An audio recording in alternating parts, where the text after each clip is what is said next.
Conor McGregor slapped with $1.5 million legal bill. In the latest blow to UFC superstar Conor McGregor, an Irish court has ruled that he must pay a staggering $1.5 million in legal costs to Nikita Hand, adding another chapter to the ongoing saga of his civil case. This verdict comes after McGregor was previously ordered to pay over $250,000 in damages to Hand, further tightening the financial and legal noose around the former double champion. Justice Alexander Owens, presiding over the case, stated that McGregor would be responsible for covering the entire cost of the proceedings, which spanned 12 days and reportedly racked up expenses exceeding $1.58 million.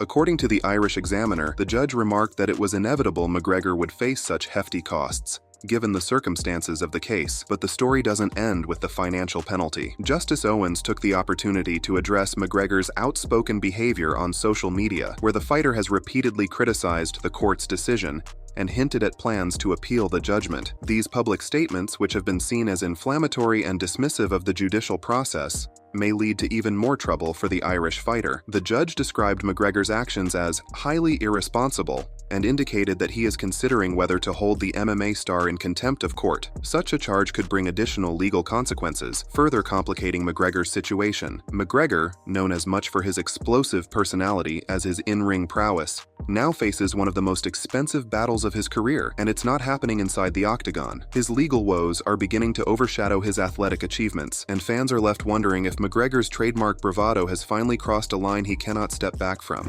Alex Pereira humiliates Jamahal Hill in heated clash. Alex Pereira and Jamahal Hill had a heated altercation at the UFC Performance Institute, PI. The tension reportedly stems from Hill's dismissive comments about Pereira's victory over Gigi Prochaska in October. Pereira didn't hold back, reminding Hill of their past fight, leading to an intense standoff. Hill approached Pereira saying, "Not on Twitter now," as Pereira was training. The exchange escalated when Pereira tossed gloves at Hill, gesturing for a sparring session. Hill retorted, "For free?" suggesting they didn't need gloves. Bystanders stepped in to prevent the situation from boiling over. The MMA community was quick to react, with fans mocking Hill for backing out. Many questioned why Hill didn't take the opportunity to fight Pereira then and there, especially after months of online trash talk. Some fans expressed their disappointment, branding Hill's actions as inconsistent with his words. Jamahal Hill is very disrespectful and salty. This guy deserves to get made fun of. Alex was ready to scrap right away. Like, these hands don't need to speak English to have you understand what I'm saying, so put these leather translators on your hands and let's talk. Alex was 100% ready to make $0 just to put Jamahal in his place. Wow, that was legit close.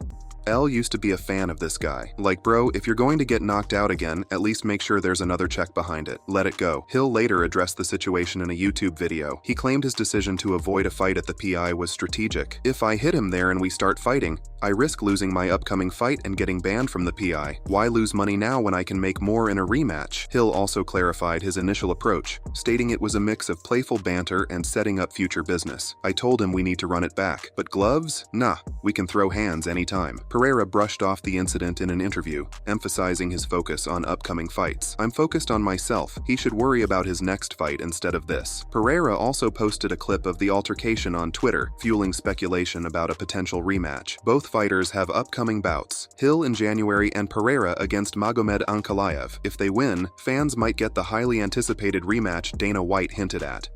For now, the rivalry continues to brew, setting the stage for future fireworks. Alex Pereira takes home Fighter of the Year honors. Alex Pereira has been honored as the UFC's Male Fighter of the Year, a testament to his remarkable achievements in the octagon. In 2024, Pereira made history by becoming the first fighter to secure 3 title defenses within a 175-day span, surpassing Ronda Rousey's previous record. Upon receiving the award, Pereira expressed his gratitude. "I'm very happy to win this award. It means a lot to me. I have to thank first and foremost Glover Teixeira. He's a guy that taught me a lot inside and outside of the cage, and he keeps doing that. So, thank you a lot to Glover Teixeira and everyone in my team." Pereira's 2024 campaign was nothing short of extraordinary. After moving up to light heavyweight, he captured the title with a knockout victory over Giri Prochaska at UFC 303. He then successfully defended his belt against top contenders, including a 4th-round TKO against Khalil Rountree Jr. at UFC 307. His dominance has not only earned him accolades, but also sparked discussions about potential super fights, including a a possible showdown with heavyweight champion Jon Jones. As Pereira continues to build his legacy, fans eagerly anticipate his next move. Will he pursue a third title in a different weight class, or focus on solidifying his reign at light heavyweight? One thing is certain, Alex Pereira's journey is far from over, and the MMA world will be watching closely.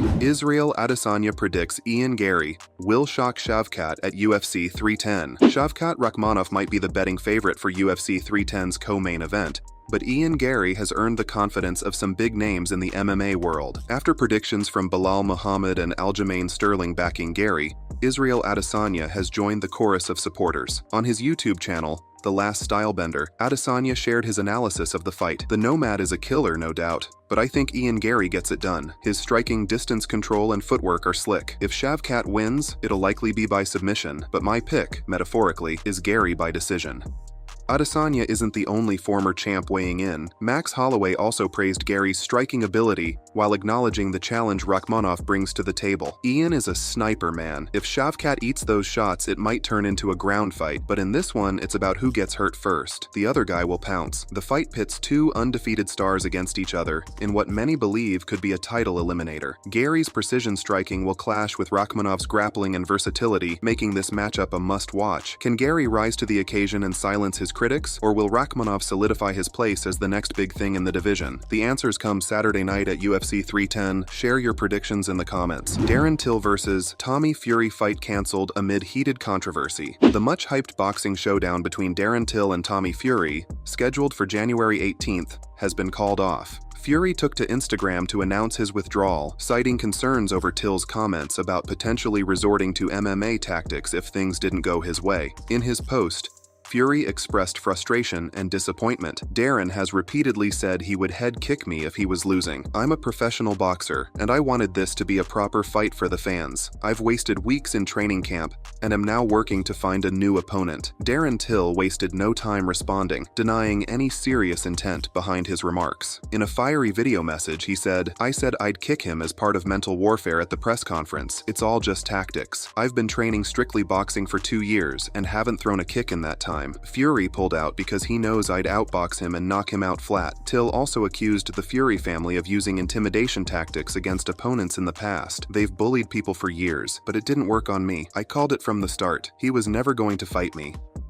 Pantoja draws extra motivation from Asakura's KO of teammate. Alexandre Pantoja heads into his bout with Kaika Asakura fueled by personal stakes. Asakura's knockout of Pantoja's teammate, Kyoji Horiguchi, has added an emotional edge to his preparation. When Asakura knocked out Kyoji, who I consider one of the best in the world, it hit home. It showed me how dangerous he is and pushed me to train harder. I want to honor Kyoji by proving what our team is capable of, Pantoja shared. While respecting Asakura's aggressive style, Pantoja likened his opponent's approach to the Pride FC legends. He fights with the aggression and fearlessness of the old Pride icons. That's the kind of fight fans want to see. Pantoja remains laser-focused on defending his title and proving his dominance in the division. Every fight is 50-50, but I've prepared for every scenario. I'm ready to show the world why I'm the champion. My goal is to leave no doubt with both hands on that belt. This isn't just a title defense for Pantoja, it's a chance to settle the score and solidify his legacy. Who will emerge victorious? Share your thoughts below.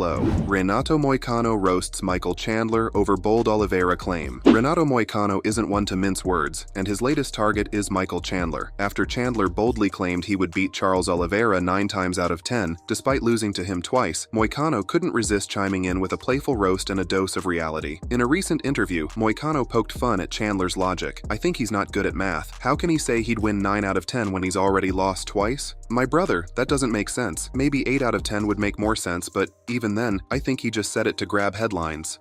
The jab quickly went viral among MMA fans, many of whom echoed Moicano's skepticism about Chandler's claim. Moicano didn't stop at the math jokes. He offered a more serious analysis of Chandler's chances against Oliveira in a potential third fight. "Chandler doesn't have the tools to beat Charles, in my opinion. He's knockout or bust, and against someone like Oliveira, that's just not enough. Charles has shown time and time again that he can handle pressure, recover, and finish fights. Losing twice makes a third fight hard to justify." Moicano's critique reflects a sentiment shared by many in the the MMA community, Oliveira's skill set and track record have proven too much for Chandler, making his claim seem more like bravado than a realistic assessment. Chandler's rivalry with Oliveira dates back to their first meeting at UFC 262, where Oliveira knocked him out to claim the vacant lightweight title. Their second encounter ended in a submission victory for Oliveira, further solidifying his dominance. Despite these outcomes, Chandler's confidence hasn't wavered, as his bold claim has sparked debates across the MMA world.